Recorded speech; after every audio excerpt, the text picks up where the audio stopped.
Assalamualaikum warahmatullahi wabarakatuh. Di sini kami dari kelompok 3 yang beranggotakan saya sendiri Punggi Kesnandari, kemudian ada Diah Muharti, Gita Pratiwi serta Yuda Oktavia. Di sini kami akan menyampaikan materi mengenai penggolongan kepariwisataan serta dampak negatif dan positif terhadap sekitar objek wisata. Nah, langsung saja ya. Jadi materi yang pertama itu mengenai penggolongan pariwisata itu sendiri. Nah, sesuai dengan potensi yang dimiliki suatu daerah wisata, maka timbullah beberapa macam penggolongan kepariwisataan yang dikembangkan sebagai kegiatan yang lama-kelamaan mempunyai ciri khas tersendiri. Jadi menurut I Ketut Suwena dan I Gusti Widiata Maja, pariwisata itu dapat digolongkan menjadi beberapa. Nah, yang pertama adalah berdasarkan letak geografisnya. Nah, berdasarkan letak geografisnya itu dibagi menjadi pariwisata lokal, yaitu pariwisata yang mempunyai ruang lingkup yang sempit dan terbatas dalam tempat-tempat tertentu saja, misalnya kepariwisataan Kabupaten Tulung Agung atau kepariwisataan Kota Surabaya. Nah, kemudian yang kedua ada pariwisata regional. Pariwisata regional ini merupakan kepariwisataan yang berkembang di suatu daerah dengan ruang lingkup yang lebih luas dibandingkan pariwisata lokal, tapi lebih sempit daripada pariwisata nasional. Contohnya adalah kepariwisataan Jawa Timur, Bali. Nah, itu. Kemudian selanjutnya ada pariwisata nasional, yaitu kepariwisataan yang ada di wilayah suatu negara, serta wisatawan adalah bisa warga dari negara lokal maupun dari warga negara asing yang bertempat tinggal di negara tersebut. Nah, kemudian selanjutnya ada regional international tourism, yaitu kepariwisataan yang berkembang di suatu wilayah internasional yang terbatas, akan tetapi melewati 2 atau 3 negara dalam wilayah tersebut, misalnya ASEAN, Timur Tengah. Nah, itu. Kemudian ada international tourism, yaitu kepariwisataan yang berkembang di seluruh dunia, termasuk di dalam regional internasional dan juga national tourism. Nah, kemudian yang tadi menurut geografisnya, yang sekarang adalah menurut pengaruhnya terhadap neraca pembayaran. Itu dibagi menjadi beberapa. Yang pertama ada pariwisata aktif, yaitu suatu kegiatan pariwisata yang ditandai dengan suatu gejala, yakni masuknya wisatawan asing ke suatu negara tertentu. Ini juga disebut sebagai pariwisata aktif karena masuknya wisatawan asing akan menambah devisa negara yang dikunjungi dan serta tidak langsung akan memperkuat posisi neraca pembayaran negara yang dikunjungi oleh wisatawan tersebut. Kemudian yang kedua ada pariwisata pasif. Nah, pariwisata pasif ini yaitu kegiatan pariwisata yang ditandai dengan keluarnya warga negara sendiri sebagai wisatawan kemudian berkunjung ke negara lain. Nah, disebut juga pariwisata pasif karena kegiatan ini akan merugikan negara, tentunya negara asal dari wisatawan tersebut, karena uang tersebut dibawa ke luar negeri yang seharusnya dibelanjakan di dalam negeri serta tidak ada arti ekonominya bagi negara sendiri. Nah, kemudian yang selanjutnya adalah pariwisata menurut tujuan wisata. Nah, dibagi juga menjadi beberapa. Yang pertama ada pariwisata bisnis, yaitu suatu jenis pariwisata yang pengunjungnya datang untuk tujuan dinas usaha, dagang, atau segala sesuatu yang berhubungan dengan pekerjaan. Nah, kemudian yang selanjutnya ada pariwisata berlibur, yaitu jenis pariwisata yang dimana orang-orang yang melakukan pariwisata adalah orang-orang yang sedang berlibur atau cuti.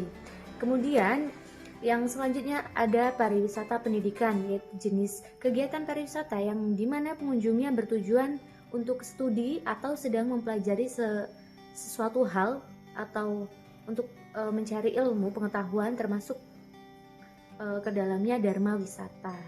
Nah, kemudian yang selanjutnya penggolongan kepariwisataan akan disampaikan oleh teman saya Diah Muharti. Di sini saya Diah Muharti akan melanjutkan penjelasan dari Saudari Funky. Nah, yang selanjutnya yaitu D, ada menurut waktu berkunjung. Nah, waktu berkunjung ini dapat dibagi menjadi 2 bagian. Nah, yang pertama yaitu ada seasonal tourism, yaitu kegiatan pariwisata yang hanya dilakukan pada musim-musim tertentu. Nah, yang kedua yaitu ada occasional tourism. Nah, yaitu kegiatan pariwisata yang berkunjung ke pariwisataannya dihubungkan dengan kejadian atau events.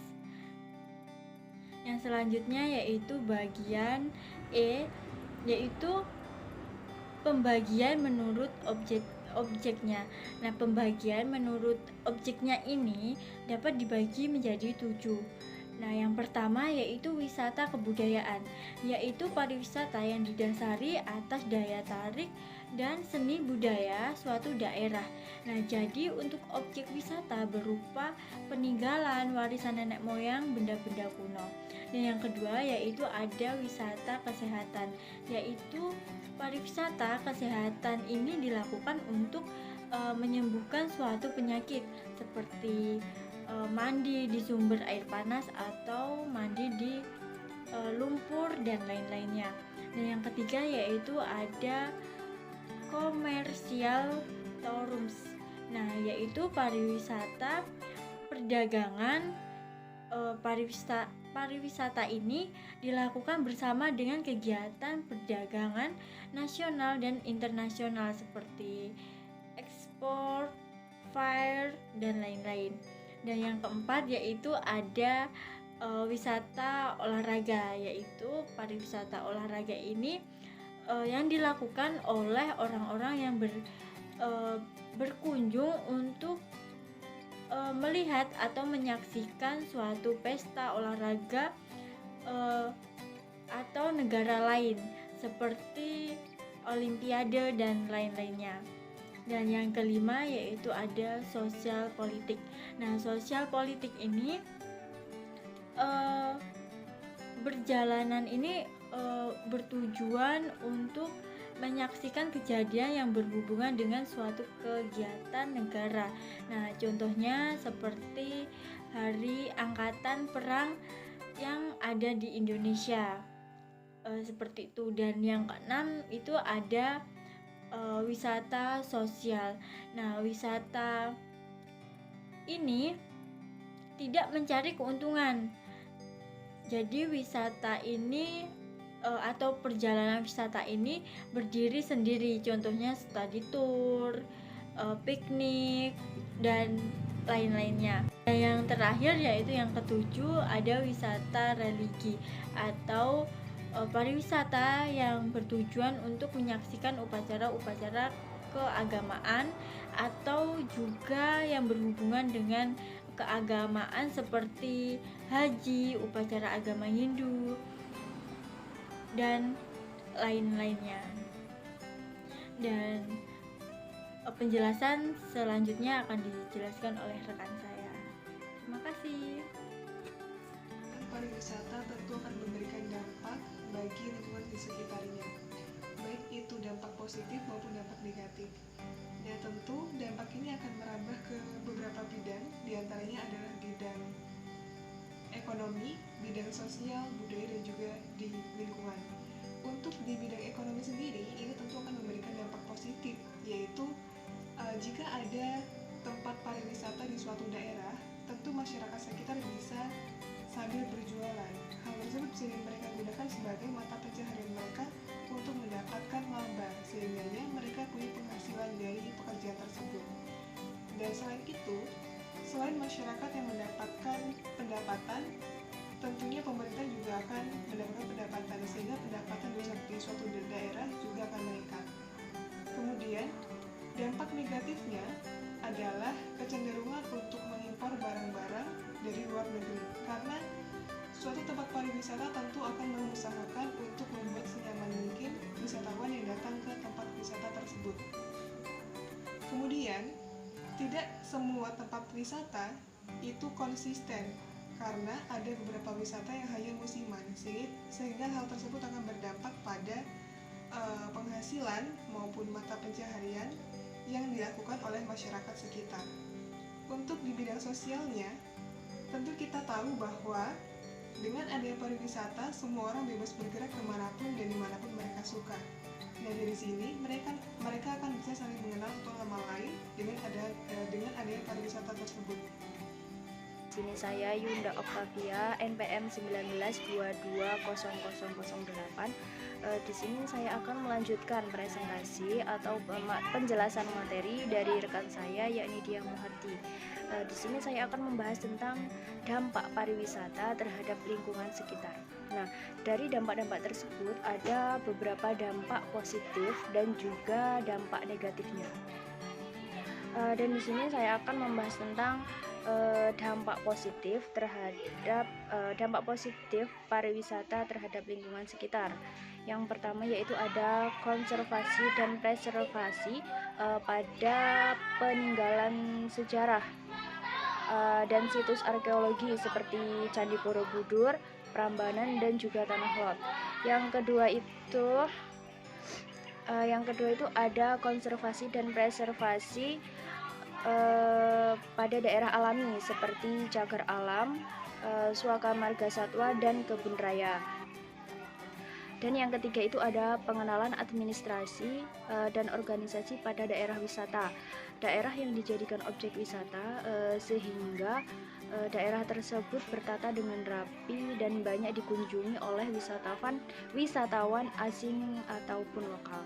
Dan itu adalah beberapa dampak positif dari pariwisata terhadap lingkungan sekitar.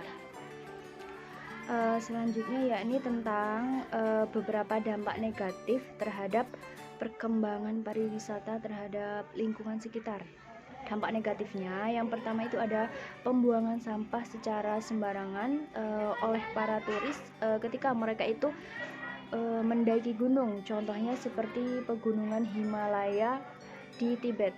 Terus yang kedua itu ada ketidakhati-hatian dalam menggunakan api unggun ketika berkemah di tempat berkemah dan kebun raya.